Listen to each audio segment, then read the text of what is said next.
Assalamualaikum. Waalaikumsalam, selamat masuk kak. Ya, Mau duduk di sebelah? boleh ini sebelah atau sini aja nggak? Boleh. Oke. Ya silakan duduk kak. Baik. Selamat siang kak. Selamat siang. Ya. Gimana tadi kesininya lancar? Alhamdulillah lancar. Syukur alhamdulillah ya kak. Gimana kabarnya, sehat? Alhamdulillah baik juga. Alhamdulillah ya kak. Kalau boleh tahu, kakak tahu konseling tempat ini dari siapa ya? Allah keluarga sih. Oh seperti itu. Baik ya kak. Sebelum kita melakukan konseling, kita perkenalan terlebih dahulu ya kak. Nah, perkenalkan, nama saya Chanur Mala Pratiwi, yaitu sebagai konselor kakak. Lalu silakan perkenalkan diri kakak juga. Saya Wina Malia Saidu. Sejauh ini saya kuliah sambil kerja. Oh, keren sekali ya kak. Baik ya kak. Sebelum itu, apakah kakak pernah melakukan konseling sebelumnya? Belum sejauh ini. Belum pernah.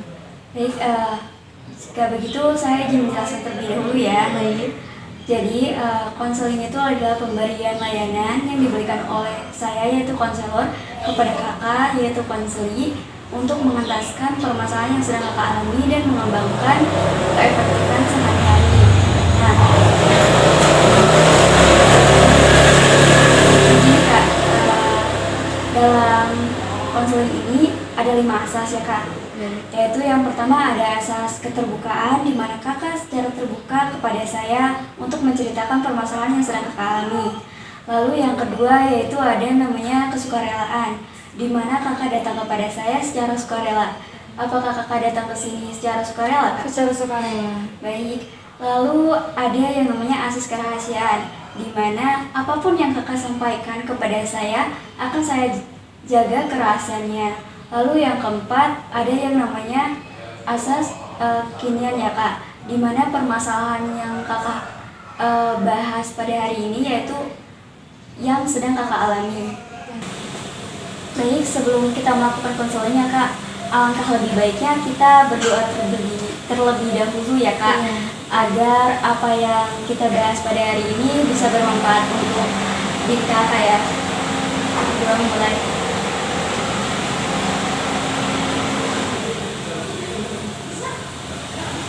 Terbuka selesai. Baik, silakan untuk bercerita ya kak. Ya, sejauh ini permasalahan saya itu ketika saya tampil atau berada di tempat umum, itu saya biasanya merasa takut dan sedikit kayak gemetar gitu. Tangan saya juga sering keringat dingin karena itu. Maka dari itu, apa ya, aku juga sering takut sama orang-orang. Kayak sering overthinking misalnya kalau mereka, padahal mereka nggak pusing nih sama aku, tapi aku sering pusing sama mereka. Iya. Aku sering kepikiran, apa ini aku jawabnya salah nggak ya, kayak gitu-gitu. Jadi dari apa yang kakak ceritakan, kakak itu kalau di depan banyak orang itu ketika presentasi gitu ya kak, berarti merasa bahwa mereka tuh akan menilai kakak seperti ini, padahal kenyataannya tidak seperti itu ya kak. Baik, selain itu apalagi yang kakak rasakan? Pernah sekali saya merasa hampir kayak rasanya deg-degan, terus bawaannya itu sering sakit kayak sakit perut, sakit kepala kalau ketika berada di tempat umum. Oh Seperti iya. itu. Jadi selain kakak itu mengalami rasa gugup ketika presentasi, kakak juga ketika berada di banyak orang itu kakak merasa cemas gitu ya kak. Nah, setelah kakak tahu nih ternyata permasalahan kakak itu hal tersebut, apakah kakak pernah mencoba melakukan sesuatu terkait permasalahan yang kakak alami belum? Belum sama sekali. Belum. Tapi bagi kakak nih, menurut kakak, jika kakak merasa gugup presentasi di kelas itu, sebaiknya apa sih yang harusnya kakak lakukan itu? Saya biasanya punya ada mainan penghilang stres biasanya, atau enggak kayak squishy gitu harus aku pencet, atau enggak pena sering aku ngeklik seperti itu. Sampaikan ternyata kakak sudah mengetahui ya, ternyata permasalahan yang kakak alami itu yaitu gugup saat presentasi dan mengalami rasa cemas gitu ya kak saat di depan banyak orang. Dan cara untuk mengatasi rasa gugup presentasi pun ternyata kakak sudah tahu ya caranya, yaitu dengan memainkan squishy kakak gitu ya. Baik, itu menurut saya sudah cukup baik ya kak, karena kakak sudah menyadari permasalahan yang sedang kakak alami dan kakak tahu ya cara mengatasinya. Tapi selain itu untuk mengatasi rasa cemas ini ya kak, dari banyak orang, apakah kakak sudah tahu belum? Belum. Baik, saya akan membantu kakak ya di sini untuk menyadari dan mengentaskan permasalahan tersebut, tetapi dari diri kakak sendiri ya. Iya. Jadi kan tadi kata kakak merasa mual, pusing jika berada di banyak orang ya, di depan banyak orang. Nah, biasanya kakak itu mencoba mengalihkannya terhadap apa gitu, apakah melakukan kegiatan ataukah sibuk main HP atau baca buku untuk mengalihkan rasa kecemasan tersebut.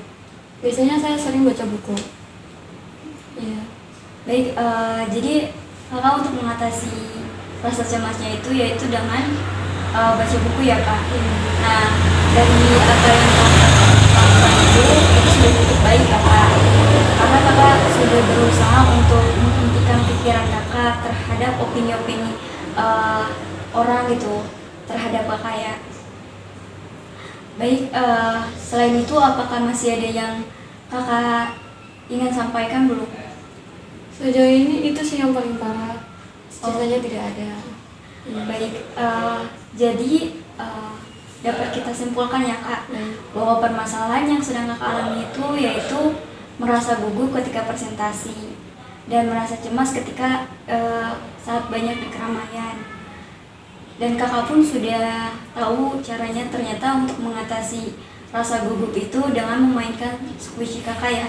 Tapi selain itu, menurut kakak agar tidak merasa gugup itu untuk melakukan presentasi apa sih? Apakah kakak menghafal materinya kak, atau kakak hafal materi seperti itu kak? Saya biasanya sering berbicara di depan cermin sambil mempraktekkan presentasi saya. Lalu saat di presentasi itu saya sering memainkan tangan aku biar tidak terlihat gugup dan tidak menatap orang-orang lebih ke depan saya. Saya mengapresiasi sekali ya kak. Ternyata kakak itu dibalik apa yang kakak rasakan itu kakak sudah berusaha ya. Bahwa kakak berlatih di depan cermin, kakak juga menghafalkan materi, dan kakak memahami isi materi tersebut ya untuk menyiapkannya. Dan agar tidak terasa kaku, kakak pun saat latihan melakukan gerakan tangan ya ternyata. Baik kak, dari apa yang telah kita bahas, apakah kakak akan komitmen terhadap apa yang sudah kakak sampaikan, yaitu dengan membaca materi terlebih dahulu ya sebelum presentasi, melakukan latihan gitu kan. Nah, apakah kakak merasa sanggup untuk berkomitmen melakukan hal tersebut kak? Sejauh ini saya tidak tahu saya bisa dapat berkomitmen atau tidak, tergantung di mana tempat saya berada. Tapi saya berusaha untuk tetap berkomitmen tentang hal itu. Bagus ya kak, berarti kakak mau berusaha seperti itu ya kak. Baik, jika kakak merasa hal tersebut ternyata masih kurang nih untuk mengatasi rasa kegugupan kakak saat presentasi, kakak bisa datang lagi ke saya ya kak untuk melakukan evaluasi seperti itu. Baik, apakah masih ada yang ingin kakak sampaikan? Sejauh ini semuanya jelas. Jadi karena permasalahan yang sudah kita bahas dan kakak pun sudah menyadari apa yang sedang kakak alami, kakak pun sudah tahu caranya mengatasi hal tersebut ya kak. Dan akan mencoba berusaha dan berkomitmen terhadap apa yang sudah kakak sampaikan. Baik, kita akhiri saja ya kak untuk pertemuan kali ini. sebelum itu kita baca doa terlebih dahulu ya Kak, sesuai dengan kebijakan.